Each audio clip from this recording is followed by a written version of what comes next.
Hello. Hey.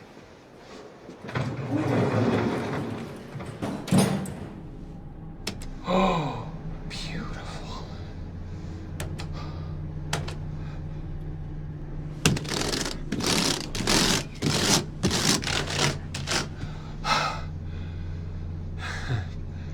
Looks like a Christmas tree. Sorry I can't ride with you the rest of the way up, but this is where my dad works. Well, have a good time. Oh, I forgot to give you a hug. Jingle bell, jingle bell rock. A jingle bell swing and jingle bells ring. Welcome here. Welcome to our new Encounter series titled "A Christmas You Never Knew." And this is a really exciting opportunity that we have to kind of change our format up a bit and have a more conversational style talk. So we're here at Cornerstone Community Church, and we're going to dive into the first chapter of Matthew, of the book of Matthew today. But before we do that, I just want to check in with our awesome SLC team and see how you guys are doing. Doing all right. Definitely looking forward to Christmas. It's my annual trip to M&M's for Christmas Eve when we buy all the finger foods. I literally go in, I think, once a year. So kind of looking forward to that. It's always fun. Nice. Yeah, what's your favorite part of Christmas for you guys, Megan, Alicia? We always have waffles on Christmas morning, which is delicious, with white sauce, obviously, because that's the most important part. Yes. Yeah. That does sound good. Yeah, this year I'm really looking forward to just seeing Christmas through my kids' eyes. I think Solomon's already excited about it. He keeps asking, is it Christmas today? Is it Christmas today? But I think this is the first year that Briella will kind of get caught up in it and get excited. And so I think it'll just be really fun to see her, her eyes light up about this kind of cool season.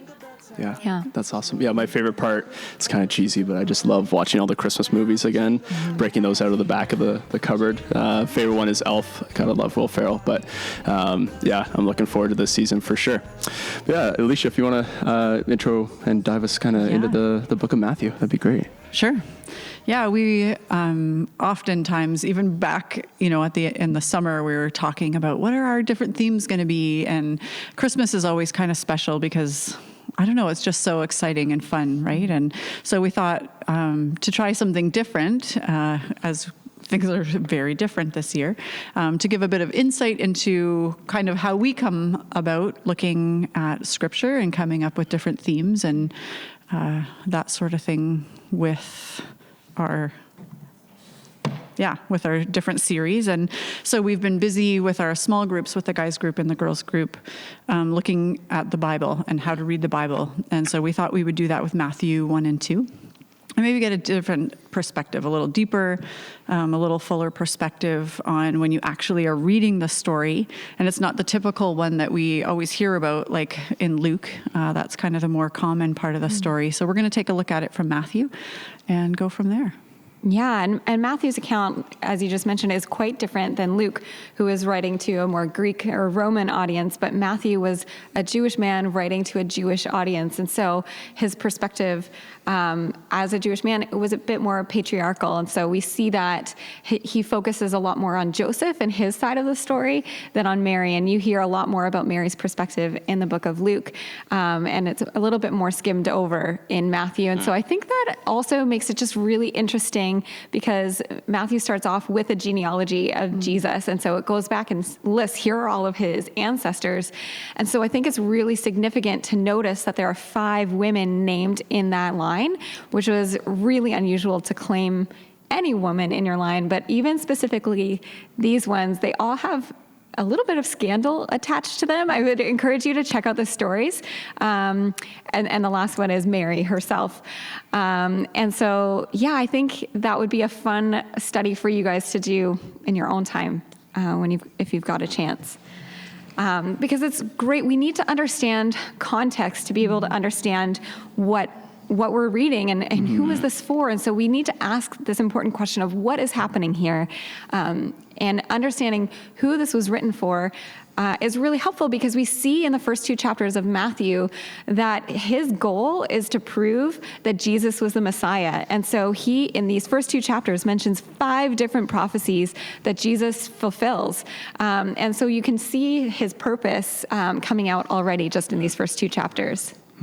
Yeah, and it's super important to understand the context that the Jewish people would have been in at this point, because in the turn of just a page from Malachi to Matthew, you have 400 years of silence from the prophets. There's been no prophetic voices, and they've all been talking about this Messiah, and so there's been a long pause, kind of build up, and then bam, now we have Jesus coming onto the scene in this really miraculous way. So Yeah.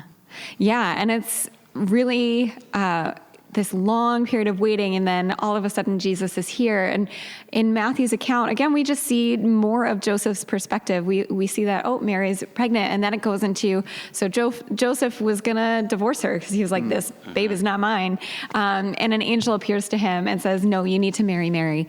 And he does. And there's no hesitation. And so 4 different times in these 2 chapters, angels appear to Joseph in a dream. And I just love his response every time, his immediate obedience, and just his readiness to do what God is asking him to do is just so admirable. Yeah, it's remarkable too. I always think about Joseph as this normal guy, right? Going through life, doing his thing. He's a righteous guy. He's got great standing in the community. And then all of a sudden his world gets turned upside down, as God speaks directly to him on 4 different occasions nonetheless. But yeah, he's just so obedient and such a normal person, and that God uses. Pretty cool. Mm-hmm. Yeah, so he immediately responds when he's told to marry Mary, and then shortly after Jesus is born, after the Magi visit, which is told in the account of Luke, an angel appears to him again and says, you need to escape to Egypt because Herod wants to kill your son. And in the middle of the night, he leaves, like immediately. And if you think about packing for another country and the pressure of that and going in the middle of the night immediately after having that dream, it's just really incredible. And I hope that I have that response when I feel prompted by God to do something. Am I as immediate as Joseph was? And I mean, I don't get an angel. I don't know if you guys have ever had an angel speak to you in a dream, but that's pretty significant. But even still, probably most of us can identify moments where we felt God speaking to us. And yeah, I don't know if our response is always as immediate as that. Yeah, it's always a lot easier to be like, was that really God? Especially when it's something that is so huge and extraordinary. Yeah, I feel like yeah. I'd probably ask a couple questions. It sounds tiring to me. Like I think of when our kids were little and we had to pack 18,000 things into our car for And a you trip. had a car, not just a donkey. Yeah. For a trip to Myrtle Beach or something, and it was the playpen and the high seat and the stroller, right? Like I know What you're in things that did they season. leave behind? And thinking about having to get up in that season, with your life on the line, right? In a sense, it just, it is pretty amazing when you think of it that way, in terms of how obedient they were and just, yeah, they followed, which was really cool. Yeah. Yeah, one of the pieces I think for me that really stands out is the prophecy around where Jesus was going to be born. And we know, we sing songs about Bethlehem, this little town, and that's the reality, is that it was this tiny little unassuming place that did not bring any economical power. It did not have any political power. It was sort of like a Thorold, like I'm from Thorold, but anyways, it's sort of this insignificant space or town. And yet God orchestrates out of this tiny place the birth of the Messiah. And I love Micah chapter 5, verse 2. But you, Bethlehem Ephrathah, though you are small among the clans of Judah, out of you will come for me one who will be ruler over Israel, whose origins are from of old, from ancient times. And in this season that it was written, the northern kingdom of Israel was well under siege, and the southern kingdom, war was on its doorstep. And this prophecy of hope about this Messiah. And I love when it says whose origins are from of old, from ancient times. It signifies this isn't a normal king. This is not a normal ruler. This is someone who always was, right? It had that eternal perspective to it. And it's amazing. So I love how God worked Bethlehem into this whole thing. Really remarkable, really cool. Yeah, and even in addition to Bethlehem, Matthew draws attention to 5 other prophecies that Jesus fulfills just in these first 2 chapters of Matthew. And so it's prophesied that he would be born in Bethlehem, but it is also prophesied that out of Egypt I have called my son, and that he will be called a Nazarene. And if you think of the significance of this little baby being from 3 different places, it's totally unlikely, especially at that time. People weren't just moving. They weren't traveling like that. Yeah. And so the fact that this seemingly unlikely thing that Jesus could be from all three of these places.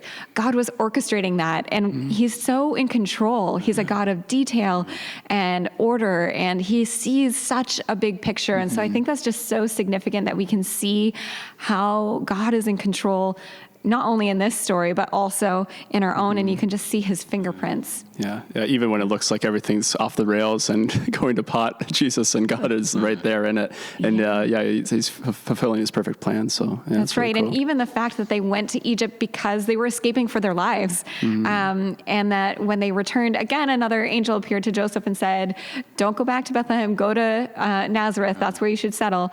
I just think that's really cool to see God's fingerprints all over that story. And he's here today, right? I mean, that's the other cool thing about it is we get a taste of what God was doing back in this era of orchestrating these things in pretty troubling times. And here we are today in 2020 facing a lot right now, but God is still there. And that's a great thought for sure. Yeah, I like the perspective of Luke, that it gives us, like, you could get a sense of all these kind of dark undertones that are at work, and yet it's such a story of hope. And we're going to get a little more into that next week as we talk about some of those themes that are important to keep an eye out for as we read scripture as well. So. Yeah, thanks everybody. Look really great. Looking forward to next week as well. Thanks so much for your thoughts. Yeah, we hope you guys enjoy some time with your small group as you go into your breakout rooms, and we'll see you next week as we dive into part 2. Would it be less Christmassy if all of it were gone? Even if